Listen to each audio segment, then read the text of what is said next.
তোমার হাতটা ছুতেই আমার সারা শরীরে ভালোবাসার পরশ পেলাম। আমার জীবনের সব থেকে ভালো দিন আজকে। তোমার ছোঁয়া ফার্স্ট টাইম পেলাম। এই আংটিটা তোমার জন্য ভালোবাসা উপহার হিসাবে তোমার আঙুলে পরিয়ে দিলাম।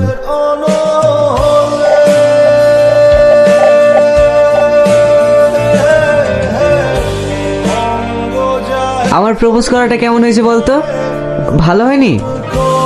ঠিক এইভাবেই আমি আমার সালমাকে প্রপোজ করব। সালমা? হ্যাঁ, ওর কথা বলবো বলেই তো তোকে এখানে ডেকেছি। ও এখন আসলো বলে। তুই জানিস ওকে আমি আমার জীবনের চেয়ে বেশি ভালোবাসি। ওকে যদি আমি না পাই। হাই শাহিন। এসো। এ শ্রাবণী, আমার সব থেকে ভালো বন্ধু। তুমি এর কথাই বলতে? হ্যাঁ। তুই আবার কোথায় যাচ্ছে? তুই প্রপোজটা করিনি। তুই কোথাও যাবি না। আর তুই কি বললো বলছিলিস বল। না রে, কিছু না, আমি তোকে এমনি বলেছিলাম। ঠিক আছে, তুই সালমার সাথে কথা বল, আমি একটু আসছি।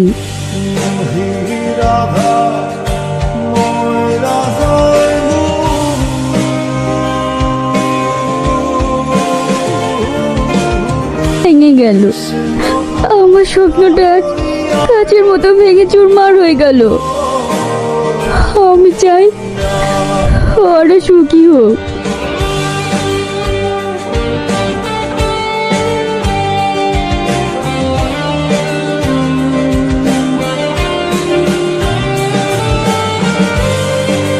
সালমা, তুমি এখানে বসে? আমি কোথায় থাকবো না থাকবো, সেই কৈফিয়ত কি তোমাকে দিতে হবে নাকি? হ্যাঁ, দিতে হবে, কারণ আমি তোমাকে ভালোবাসি। ভালোবাসা? কোথায় একটু মিষ্টি করে কথা বলেছি, হঠাৎই ভালোবাসা হয়ে গেছে। আমি ভালোবাসি রোহনকে, আর এটাই আমার বয়ফ্রেন্ড। তাহলে আমার সাথে? তুমি ভাবলে কি করি আমার মতো মেয়ে তোমাকে প্রেম করবে? তুমি কি বলছো? হ্যাঁ, আমি ঠিকই বলেছি। এই সালমা, তুমি কার সাথে কথা বলছো? চলো তো। নাথিং কোথাকার, এক্ষুনি সোতাল হয়ে যাবে।